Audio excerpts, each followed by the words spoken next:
Buenas tardes a todos los que nos ven al otro lado. Desde Poder Migrante iniciamos una serie de directos sobre las elecciones catalanas que se llevarán a cabo el próximo 14 de febrero. Hoy arrancamos con uno de los partidos políticos, con una representante, una participante de este proceso, que además es hija de inmigrantes y que, digamos, desde el lugar de donde están haciendo un llamado a las personas migrantes que pueden votar en estas elecciones para que se unan a este proceso político y participen. Para todos es bien sabido que votar en el caso de las personas migrantes no solo debería ser un derecho, sino que lamentablemente se ha convertido en un privilegio. Entonces, según qué elecciones, en algunas elecciones se puede votar directamente siendo solo una persona con NIE, con documento identificatorio de persona extranjera, pero en otras es necesario cumplir con el requisito de tener la nacionalidad española. Y en este caso, en el caso de las elecciones catalanas, necesitamos, las personas migrantes, tener el requisito de la nacionalidad española para votar y participar. Pero, ¿y si vamos a votar? ¿Para qué vamos a votar en estas elecciones? ¿Qué peso tiene nuestro voto? ¿Qué significa votar en estas elecciones para el Parlamento catalán? Y bueno, para eso estamos hoy con nuestra invitada. Entonces, la saludo, Basha, hola. Hola, buenas tardes, Sandra, ¿qué tal? Bueno, yo quisiera primero que le cuentes a la gente que nos ve hoy en Poder Migrante un poco quién eres tú, cómo es que apareces en esta escena política y por qué estás participando de un partido político de aquí en Cataluña. Cuéntanos. Pues mira, yo soy Basha Changuerra, como bien has dicho, hija de migrantes. Yo nací en Barcelona hace 36 años. Y participación política, pues casi diría que desde que nací, porque mi padre siempre ha sido una persona muy activa en el tejido, digamos, sociocultural político de la comunidad africana. Y entonces es como algo muy natural, ¿no? El hecho de participar en todo lo que es la vida comunitaria. Para mí, la participación política es como ir ese paso más allá, ¿no? La trascendencia de lo folclórico, de lo cultural, pues muy típico aquí también de los 90, etcétera, pues trascender a esa participación política para mí es como ese paso natural, ¿no? Porque para mí tomar partido es lo que da sentido un poco pues a toda acción que tú quieras implementar o tirar hacia adelante, ¿no? Más allá de dar a conocer tu cultura, etcétera, etcétera, los hijos de los migrantes no estamos en esa onda, por decirlo así, ¿no? Nuestros padres han hecho un trabajo súper importante, súper esencial para nuestra crianza, pero cuando eres la primera generación hija de migrante en tu familia, tienes un peso añadido, ¿no? Que es el hecho de la responsabilidad de mantener el legado de tus padres, esa herencia cultural y a la vez de sobrevivir en el día a día con todo lo que ello implica, ¿no? Entonces la participación política casi que se vuelve tu única opción, no te queda más porque o te pones o te ponen, ¿no? Entonces ahí estamos. Bueno, me disculpo con la gente que nos está viendo porque se preguntarán quién es el tercero en esta entrevista, pues es Víctor de Poder Migrante. Me disculpo que no lo presenté. Víctor está aquí con nosotros, ustedes saben que hace parte de nuestro colectivo y bueno, aunque las elecciones son en Cataluña, Víctor está en Valencia y la idea también un poco es que las personas del resto del país vayan intentemos entender cómo funciona la política en España y de qué modo podemos participar. Hola, Víctor. Hola, hola. Muchas gracias por la invitación también. No, es mentira. Hoy un placer tenerte con nosotros, Basha, y por conversar con nosotros. Igualmente, Víctor. Pues bueno, Basha, un poco me gustaría que así como para dummies, nos cuentes en qué consisten estas elecciones y de dónde salen, porque es un fenómeno, digamos, extraordinario, teniendo en cuenta que no sería el tiempo de hacer estas elecciones. Cuéntanos un poco cómo surgen y por qué ocurren. A ver, así haciendo una radiografía así como muy grande, tendríamos como 3 niveles de participación, ¿no? En lo que son las elecciones en general, los que nos suelen llamar. Nos suelen llamar a votar a nuestros municipios para elegir los alcaldes de nuestros municipios, Sí. que son las elecciones municipales y se hacen igualmente en periodos de 4 años. Luego está el nivel autonómico, que son las elecciones que tenemos ahora. Nosotros elegimos en esas elecciones parlamentarias la conformación del gobierno de la comunidad autónoma, en este caso, en la que estamos, ¿no? Son las elecciones parlamentarias, también son cada 4 años, pero no son todas a la vez. Así como las municipales en cada comunidad son siempre al mismo tiempo, todos los municipios, a no ser que pase algo muy raro, pero son siempre al mismo tiempo, las autonómicas no. Cada territorio pues hace las suyas. Ahora son las de Cataluña por una serie de circunstancias extraordinarias, pero en Valencia, por ejemplo, no hay elecciones, en Madrid no hay elecciones, etcétera. A veces coincide. Y luego están las elecciones estatales, que son las de toda España, que son las que eligen los diputados del Congreso, de donde sale la presidencia de gobierno y el equipo de gobierno, ¿no? Que es lo que está el Congreso de los Diputados, que está en Madrid.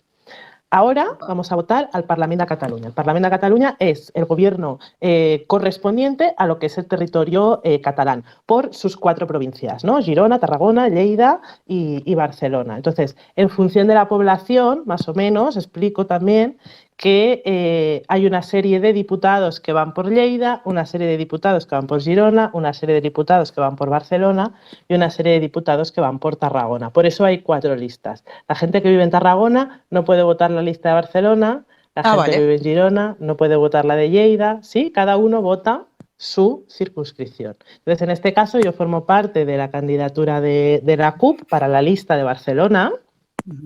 Y en nuestro caso, en nuestra candidatura, también tenemos a Nogay Ndiaye, que también es hija de migrantes. No sé si conocéis su labor en Lleida con toda la campaña de temporeros, etcétera. Ella lleva muchísimos años en esto y ella también forma parte de la candidatura de la CUP, va de número 2 por Lleida. Vale. Entonces, que nosotros elegimos...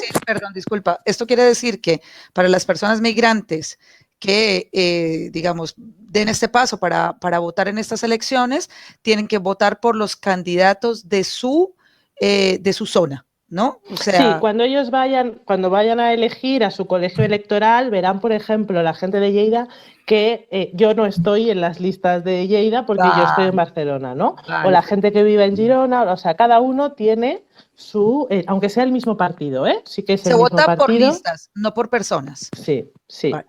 Entonces, uno quiere votar a un partido concreto, ese partido concreto tendrá sus 4 listas de sus cuatro zonas, aunque los votos vayan conjuntos. Entonces, una cosa que también me gustaría resaltar es que cuando nosotros votamos, no votamos al presidente ni a la presidenta.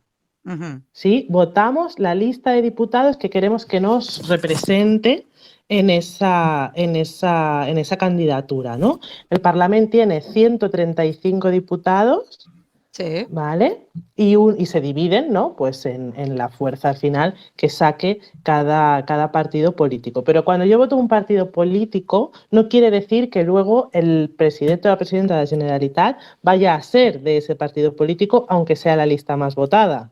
Yo voto lo que quiero que me represente. Y luego, esos 135 diputados se ponen de acuerdo para elegir al presidente de uno de ellos, pero no el que haya sido más votado o el que sí, sino los que esos 135 diputados elijan. Creo que esto es importante, pues depende del programa político, de las intencionalidades, etcétera, que cada partido tenga a la hora de negociar esa presidencia.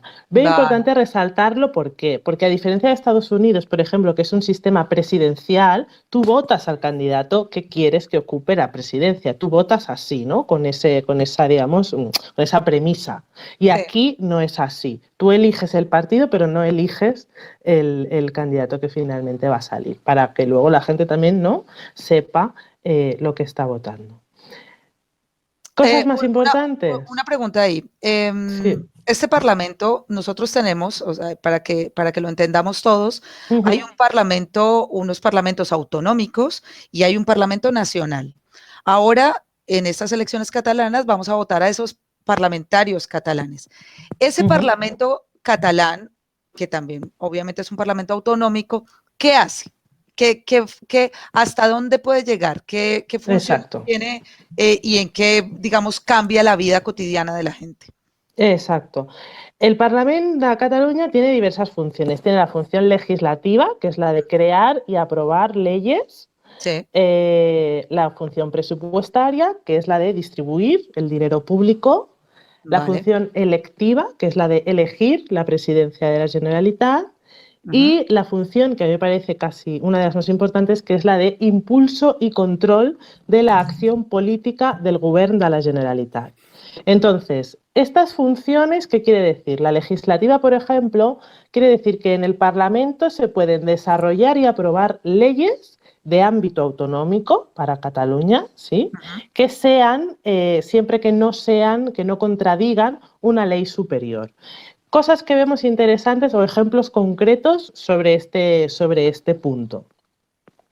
Por ejemplo, la ley 24/2015, la de protección de la vivienda y de la pobreza energética, que ahora nos han querido como tocar y el sábado nos vamos todos a la calle porque han querido tocar esa ley que costó tanto desarrollar, es una ley autonómica. Es una ley de la que los catalanes, los ciudadanos que viven en Cataluña se benefician, pero por ejemplo que en otras autonomías no se tiene, no hay una protección especial contra la pobreza energética en otros sitios. Eso es una cosa que está solamente en Cataluña porque es una ley del Parlamento. Y puede existir esa ley porque no contradice ninguna ley superior de la Constitución, por ejemplo, o alguna ley, digamos, de rango estatal, ¿no? Superior. Entonces, en el Parlamento se pueden hacer muchísimas cosas, se pueden tirar adelante muchísimas iniciativas que beneficien a la gente que vive en el territorio catalán, y entonces es importante tener participación política en este espacio porque es una acción casi directa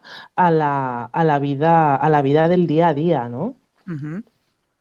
En ese sentido, y ya conectando con la CUP, a mí me gustaría que nos contaras, ahora ya teniendo, digamos, un panorama más claro de lo que vamos a votar, ¿cuáles son las propuestas que va a llevar las candidaturas, la candidatura o las candidaturas de la CUP en estas elecciones, sobre todo refiriéndonos al tema de la inmigración? Esto hago énfasis en el hecho de que luego de esta pandemia o por lo que hemos pasado hasta ahora, las condiciones de las personas migrantes se han deteriorado especialmente y pues ya hemos visto las tasas de paro, hemos visto cómo está la situación económica, que sí es difícil para las personas nativas, pues para las personas inmigrantes, muchas de ellas trabajadoras en el sector hostelero y en otros sectores relacionados con el turismo, es muy dura. Entonces, ¿cuáles son vuestras propuestas? Y bueno, y primero cuéntanos qué es la CUP, ¿no? Sí.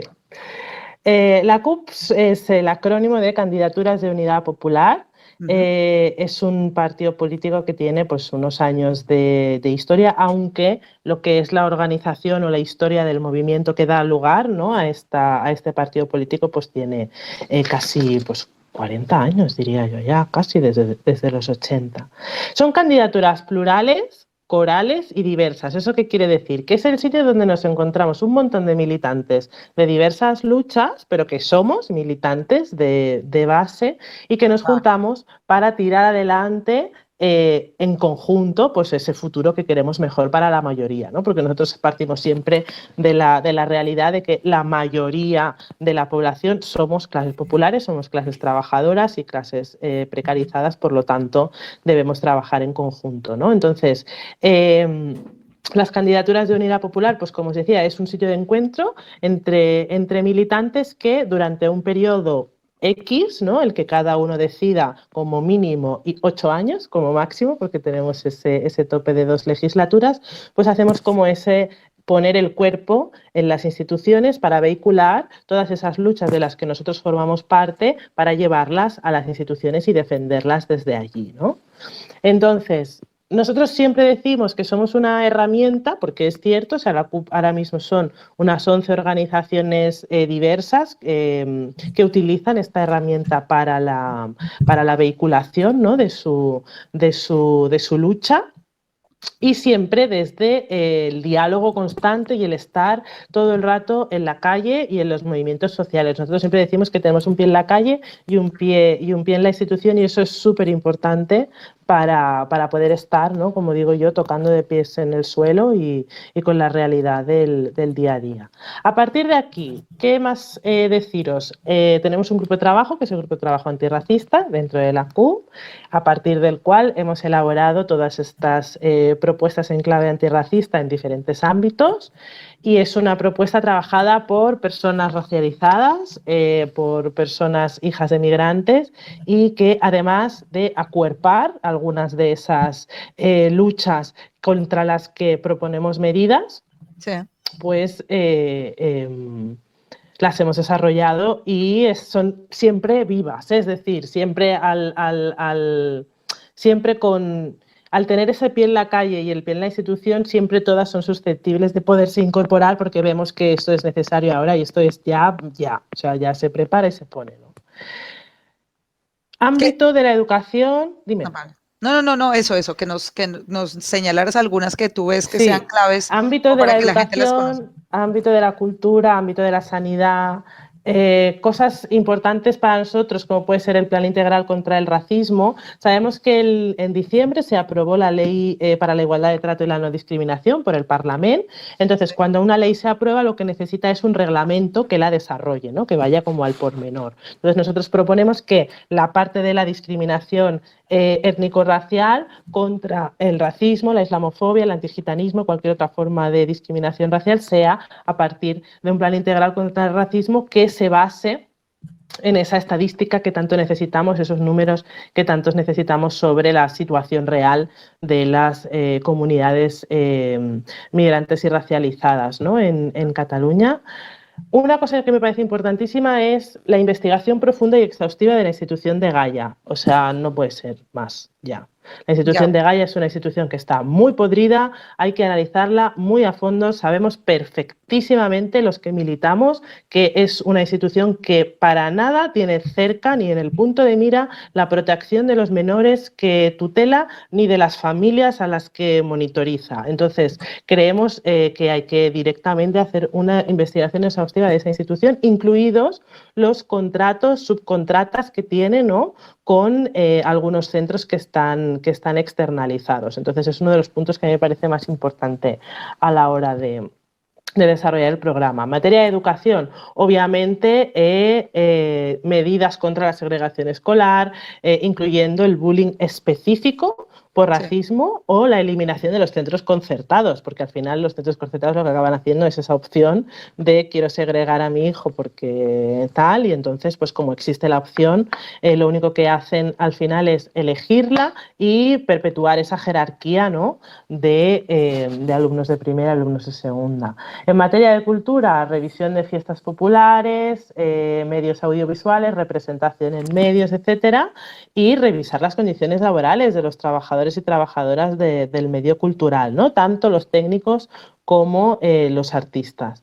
En materia de salud, garantizar que todo el mundo tenga acceso a su tarjeta sanitaria, obviamente al padrón. O sea, hay medidas que nosotros las proponemos como nuevas, como cosas que se pueden hacer, y hay otras medidas que deberían ya estar hechas, que las mencionaré también porque es que eso podría estar ya funcionando si hubiese voluntad política. No es una cuestión de tener más o menos fuerza, es una cuestión de que evidentemente podría hacerse ya, como puede ser el tema de garantizar el padrón, garantizar que todos los ayuntamientos realmente cumplan con la obligación de empadronar, pero incluso si es necesario sancionando a los que no lo hagan. Lo que no puede ser es que esto quede al libre albedrío del ayuntamiento en cuestión, como pasa ahora, porque si bien el marco legal permite hacer, no dice nada de sancionar si no lo haces. Entonces ahí está la trampa, ¿no? Entonces este punto queremos sobre todo revisarlo.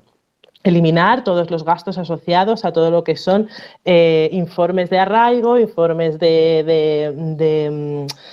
¿cómo se dice?, de adecuación de la vivienda, o sea, todo lo que son los informes que se necesitan para poder empezar el trámite de la regularización. No puede ser que un informe de situación de tu vivienda te cueste 135 euros. Vamos a ver.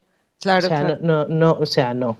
Esto se puede eliminar porque es un coste absolutamente innecesario. Entonces, una de las propuestas más valientes que nosotros llevamos adelante o llevamos en el programa es la reforma fiscal que permitirá tirar hacia adelante medidas como la renta básica universal.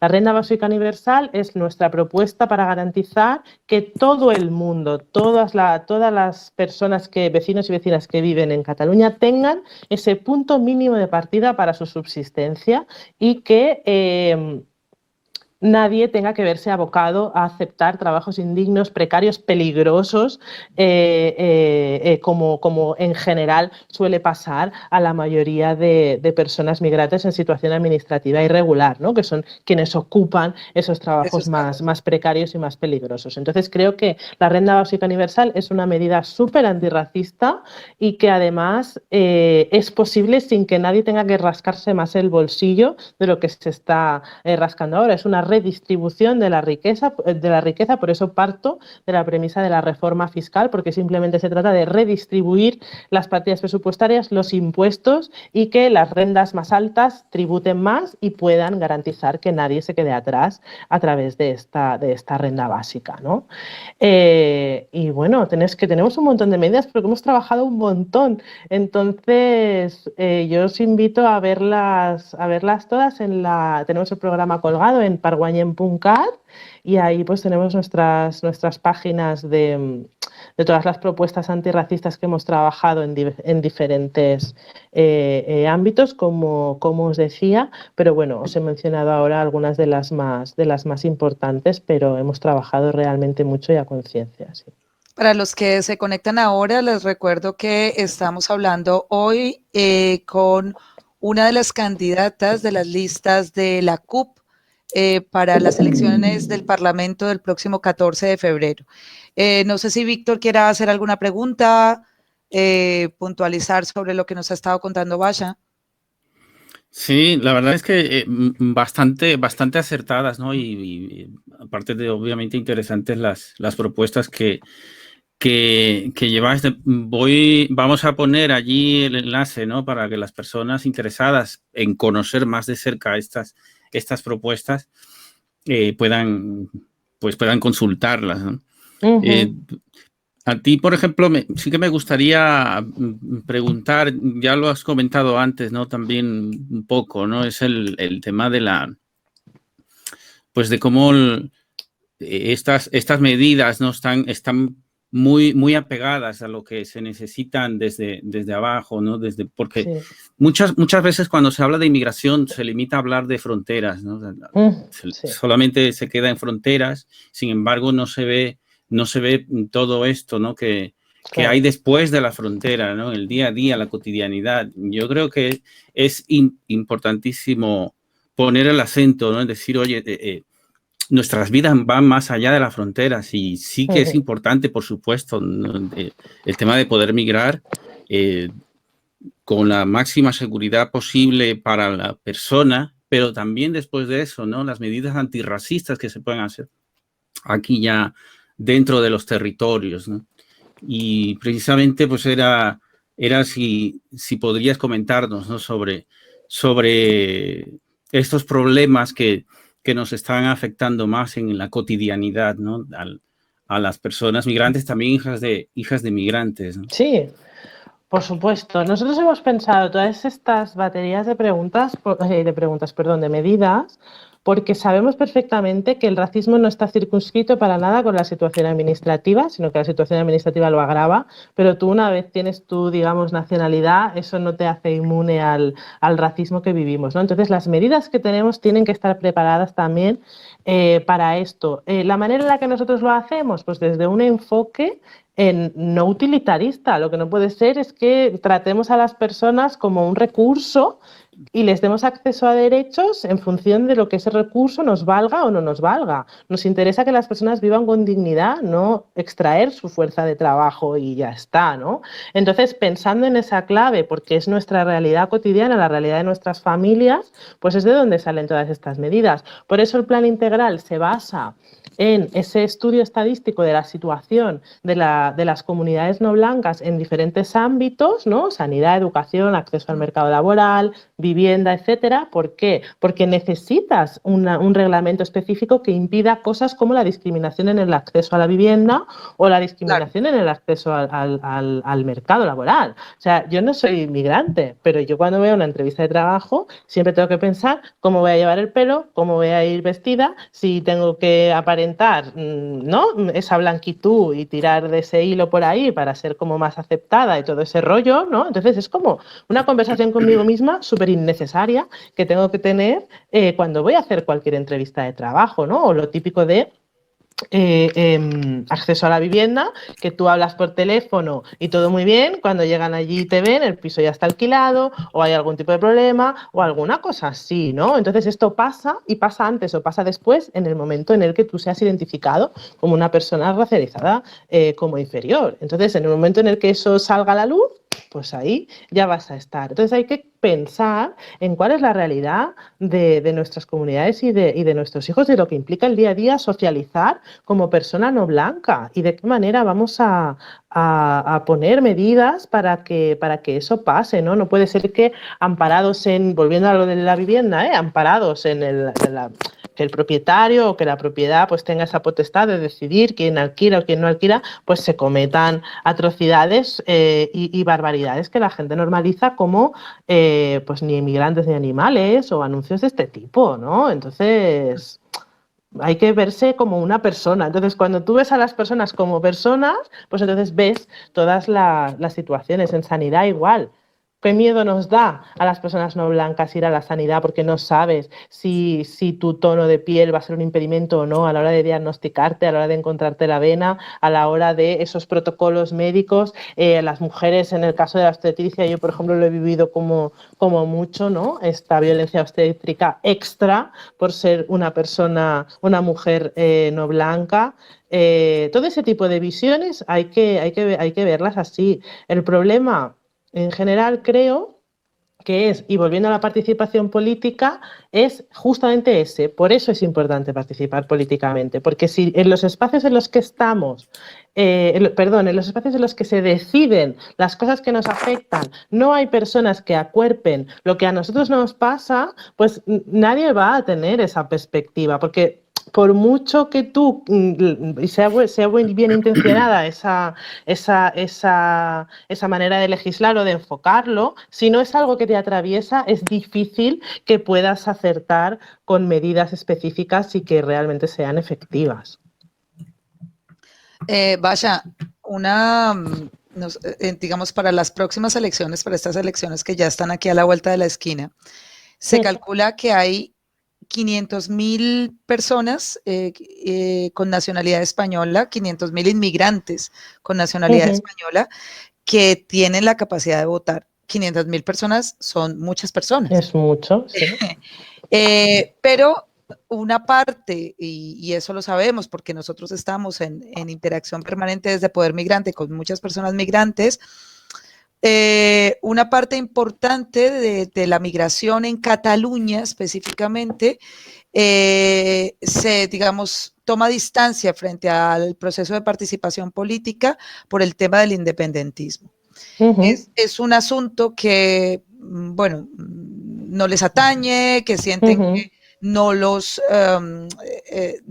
digamos, no les toca directamente, ¿no? Y se sienten un poco perdidos en medio de esa discusión. Entonces, cuando entras en esa conversación de por qué no votas, uno de los motivos que se exponen es ¿no? Que es que esta gente está con el independentismo, yo no entiendo eso de qué va, y pues mira, pues no voto, porque si esto va de ser independientes o no independientes, pues no me interesa.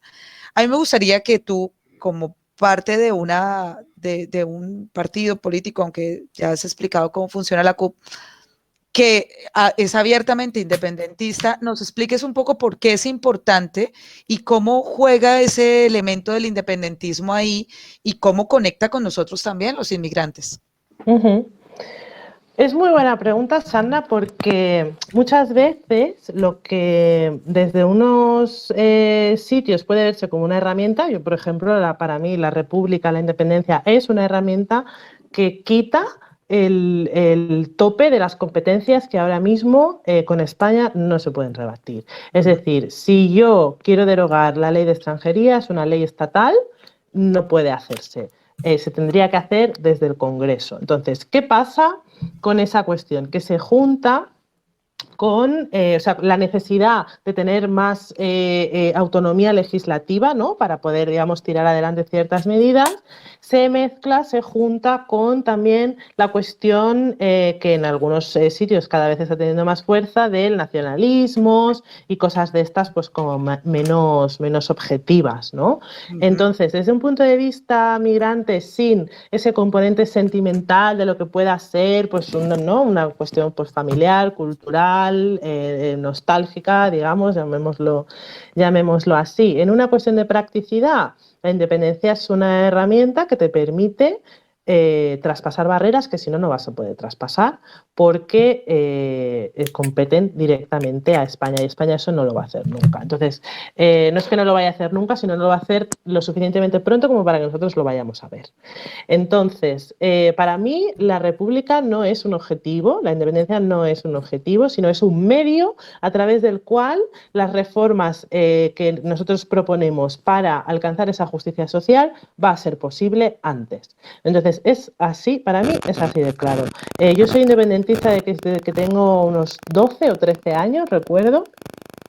Y me ha traído muchos problemas en mi casa eso, porque claro, mis padres, mi padre es de Guinea Ecuatorial, ahí hay una larga tradición derechista, bueno, es muy complejo, pero siempre he tenido muy claro que hay un cierto taraná que nos permitirá avanzar socialmente antes de forma independiente. Entonces, antes de entrar en sentimentalismos, quiero decir, como consejo a las personas que se lo planteen así de, oye, mira, yo es que esto no lo veo, ¿no? O no acabo de ir siempre a ver las propuestas concretas que esa formación política tenga de cara a la justicia social, a las clases populares, es decir, a lo que atañe a las personas, ¿no? Yo soy una persona que políticamente siempre he sido muy activa y siempre entiendo que las personas mínimamente miran, ¿no? Los programas, las propuestas políticas de los partidos antes de elegir, que sé que mucha gente no lo hace, ¿eh? Es una utopía en la que a mí me gusta vivir porque soy así, de naif.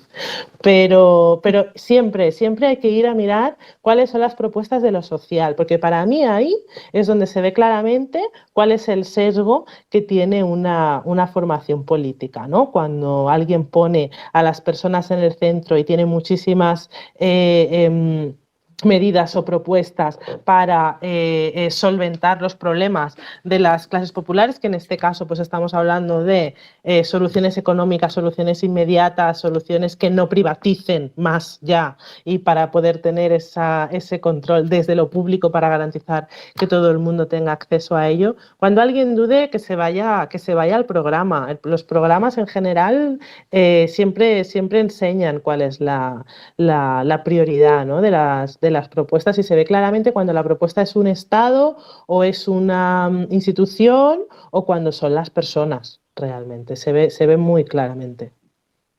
Víctor, ¿quieres preguntar algo más? Ya vamos acercándonos al final de la entrevista. Si quieres preguntarle algo más a Basha.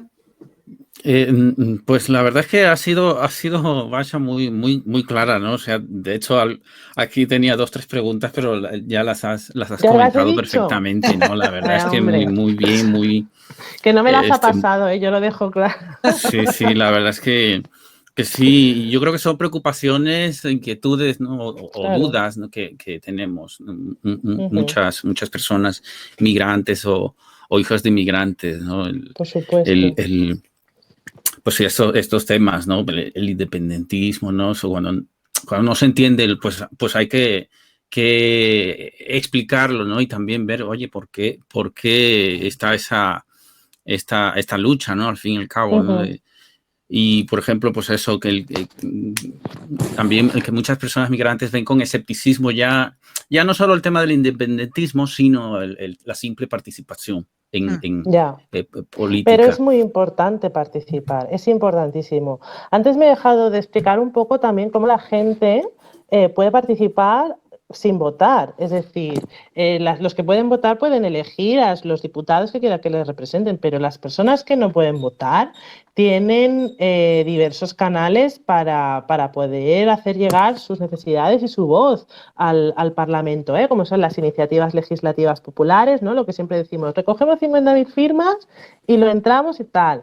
Eso es para proponer una ley, pero luego están las comisiones de peticiones, sobre todo para reformas legislativas, que son pues unos espacios en los que se puede vehicular aquellas organizaciones, etcétera, que están interesadas en reformar algún punto de alguna ley. También existe esto desde la participación ciudadana. Las audiencias de organizaciones a colectivos afectados directamente, es decir, si se va a sacar una moción o una propuesta de ley, lo que sea, que afecta a un sector determinado X, sea popular, sea jurídico, lo que sea, ¿no? Quiero decir, con cualquier tipo de forma jurídica, pero los colectivos se pueden presentar y decir, necesito una audiencia porque esta modificación que se va a hacer me afecta de forma directa. Y luego está el espacio web que se llama Escaño 136, que es un portal donde la población puede hacer llegar sugerencias, quejas, lo que quiera transmitir. Y luego siempre las diputadas están abiertas a reunirse, escuchar y hacer llegar, por lo menos las nuestras, yo digo cómo trabajamos nosotros, siempre a reunirnos y todo con la sociedad civil y vehicular todo lo que sea posible. De hecho, la PNL que se presentó en el Congreso el año pasado fue a través de este tipo de espacios así, ¿no? Es decir, fue una organización popular que impulsó una iniciativa y los partidos políticos pues la vehicularon con esas herramientas, ¿no? Quiero decir que aunque no podamos votar directamente, siempre hay formas de participar y no debemos dejar de hacerlo y estar al día, porque la política parlamentaria es el siguiente paso más allá, digamos, de lo municipal, pero sí que es un marco legal y unas normativas que nos afectan directamente como vecinos y vecinas y podemos también vehicular nuestra voz hacia allí, es muy importante. Claro, y bastante, perdón Sandra, bastante importante, ¿no? Lo que dices, porque como te decía, ¿no? Muchas personas migrantes de a pie pues ya ven ese escepticismo, ¿no? En participar, depositando un voto o incluso en una lista, ¿no? Pero también este tipo de recelos muchas veces lo podemos percibir en el movimiento antirracista, ¿no? Como si hubiera allí un antagonismo entre el antirracismo y entre la política parlamentaria o partidista, ¿no? Veo que, como bien has explicado, no precisamente están reñidas una con la otra, ¿no? Sino, como decías al principio, más bien es tener un pie en un lado y el otro en el otro espacio, ¿no? Sí, yo creo que es importante que estemos fuertes en todas partes. Hay que estar en todas partes. O sea, es que al final tampoco podemos elegir mucho porque, como me decía el otro día una amiga, nena, la guerra o la haces o te la hacen. Es que no hay mucho más. Entonces, en esos espacios en los que podemos influir de la manera que sea, en mayor o menor medida, pero podemos influir en desarrollar medidas, leyes, etcétera, normativas que puedan ser beneficiosas, no individualmente, sino para nuestras comunidades, pues porque no íbamos a estar, tenemos que estar, ¿no? Lo que pasa es que alguien tiene que poner el cuerpo, que eso es como lo más difícil, pero hay que estar, hay que interesarse por esas cosas porque hay muchas reuniones de este tipo, ¿no? Desde la sociedad civil, muchas sugerencias, muchos mensajes que se hayan podido enviar que realmente han marcado la diferencia y han modificado una ley o han desarrollado una ley nueva. La ley de igualdad de trato y no discriminación que se aprobó en diciembre ha sido porque han participado en ella diversas entidades desde diversos ámbitos para poderla sacar adelante, ¿no? Entonces, no es una ley específica contra el racismo, no tiene nada que ver tampoco con el reglamento de la LOEX, ¿no? de la Ley Orgánica de Extranjería, pero sí sí que regula muchísimas cuestiones de la vida diaria en cuanto a accesos a espacios, en cuanto a tratamiento que podamos o no denunciar en espacios públicos o en establecimientos privados. Ya nos da un marco legislativo más allá al que podernos agarrar a la hora de levantar la voz y frenar, ¿no? Pues las discriminaciones tanto sociales como institucionales, porque eso es importante también, y lo recoge la ley de igualdad de trato, ¿no? Entonces, en todos aquellos espacios en los que se pueda estar, aunque sean las reuniones de la escalera de vecinos, eso es participación política también. Entonces, hay que estar. A poco claro, que se pueda, un ejemplo súper claro es las últimas elecciones en Estados Unidos, ¿no? O sea, sí. tan clarísimo como que el voto migrante o racializado fue decisivo, ¿no? Porque el voto blanco se decantó por la continuidad de Trump, ¿no? Entonces, y no solo eso, ¿no? Sino que además muchas más personas racializadas pudieron entrar en el Congreso, y todo eso ha sido, pues, precisamente gracias a la participación alta, ¿no? de la población migrante o racializada de allí, de aquel país, ¿no? Yo aprovecho para conectar con esto que dice Víctor sobre la pérdida de Trump, y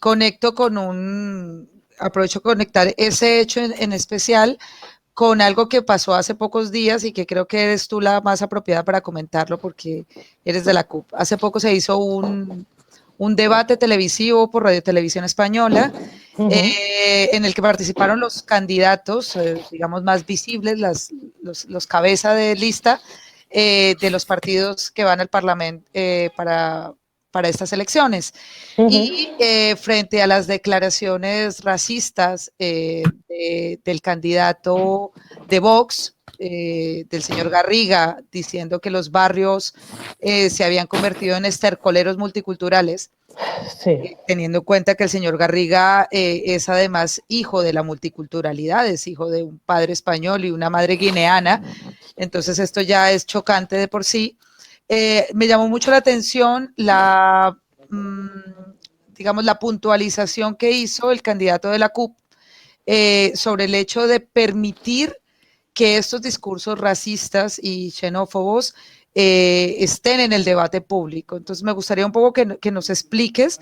Los que vimos el debate nos dimos cuenta que la respuesta de Radio Televisión Española a través de su moderador fue que, bueno, esto era libertad de expresión y había que permitírselo, pero nosotros sabemos bien lo que significa dejar hablar, y eso fue lo que pasó en la Casa Blanca durante 4 años, ¿no? El racismo y la xenofobia frente al gobierno de uno de los países más poderosos del mundo. Entonces, cuéntanos un poco cuál es la posición ahí de la CUP y qué pasó ahí y qué pensáis vosotros sobre esto. Lo que pensamos es que al fascismo hay que combatirlo y no dejarle ni un poquito de respiración, porque el pequeño oxígeno que pueda coger lo va a utilizar para pegarte la llamarada en toda la cara y luego nos vamos a arrepentir todos, ¿no? Aquí lo que pasa, yo creo, y lo llevo diciendo varios días, es que no tenemos memoria, no hemos hecho el trabajo, no hemos omitido durante generaciones la memoria histórica, tanto del franquismo como del fascismo en Europa. Me refiero a nuestro sistema educativo, etcétera. Durante generaciones no se ha concienciado ni educacionalmente ni culturalmente sobre lo peligroso que es que ese tipo de discursos proliferen, ¿no? Entonces, pues nada, ahora es todo de libertad de expresión y permitimos que los discursos de odio vayan por ahí campando a sus anchas y luego nos tiraremos de los pelos porque no hemos hecho el cordón sanitario, no hemos hecho un pacto antifascista de no queremos volver a pasar por esto, no queremos volver a permitir que se aniquile a pueblos enteros porque cualquier razón peregrina, ¿no? Entonces, Yo creo que eso es consecuencia directa de esto. Por eso nosotros proponemos ese pacto antifascista a nivel catalán, a nivel parlamentario, de todas las fuerzas políticas, no políticas, etcétera, de un compromiso comunitario, global, en el que nos cuidemos muy mucho de permitir que los discursos de odio pues, se divulguen de esta manera y más en espacios públicos, ¿no? Sí que es verdad que la ley ahora mismo está como está. El problema justamente es que Vox sea una fuerza política legal. Ese fue el primer fallo. O sea, cuando llevaron esos estatutos fundacionales al juzgado para legalizarlos, ese fue el fallo. No tener preparado ninguna medida, digamos, preventiva para que eso no pudiese pasar. Y ahora, claro, pues la Junta Electoral, que podía haber interpretado esa legalidad de alguna manera, ¿no? Más contundente contra el fascismo, tampoco lo hizo, y los medios de comunicación pues se ven obligados a hacer este tipo de cosas y ceder este tipo de espacios. Perdón, que se me va la luz. Ceder ese tipo de espacios, porque políticamente tampoco se ha hecho el trabajo, no nos olvidemos, claro. Porque claro, estamos cargando mucho contra los medios, ¿verdad? Que si Televisión Española, que si la TV3 también han hecho su entrevista, etcétera, etcétera. Y todo viene también de no haber hecho un trabajo político previo que impidiese que esa situación pudiese darse. Esta mañana justamente he visto que en TV3 hacían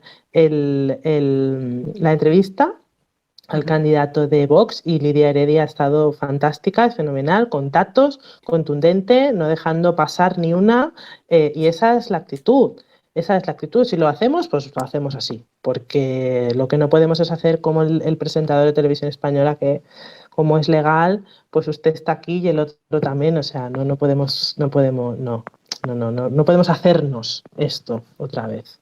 Bueno, y como nosotros no somos un medio pago por nadie y no estamos obligados a darle voz, también desde aquí, desde esta entrevista, queremos hacer un llamado para que las personas migrantes que tienen la posibilidad y el privilegio, como lo hemos dicho, de votar en estas elecciones, pues que piensen muy bien que cada voto para Vox es un voto contra la inmigración.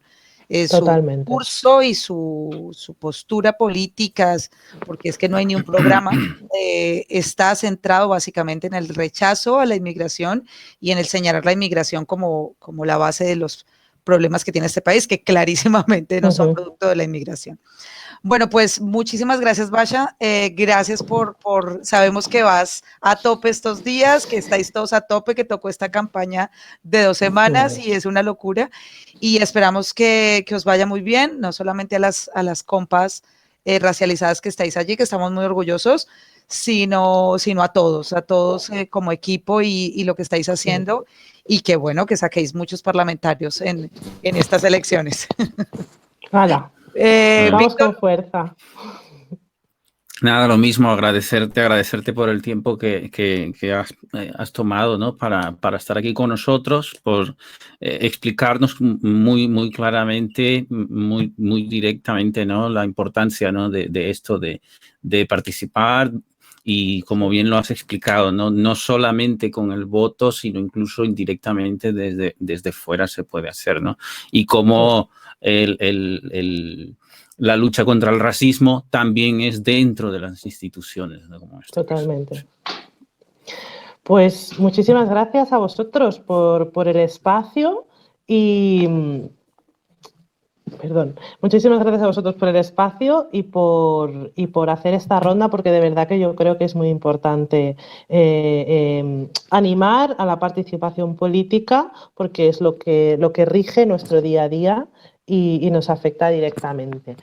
Nosotros, aparte de las medidas que os he presentado hoy, empezamos mañana a hacer una campaña de vídeos en los que voy a ir como explicando todos esos puntos de por qué el programa de la CUP es antirracista, y ahí iremos como desgranando, así que bueno, pues también otro punto de referencia para quien le dé como un poquito de pereza leer todo el programa, que yo sé que es muy largo, pero es muy interesante, pero solo si eres un friki político como nosotros, así que vamos a hacer una versión más digerible en vídeos para redes y estaremos por ahí también.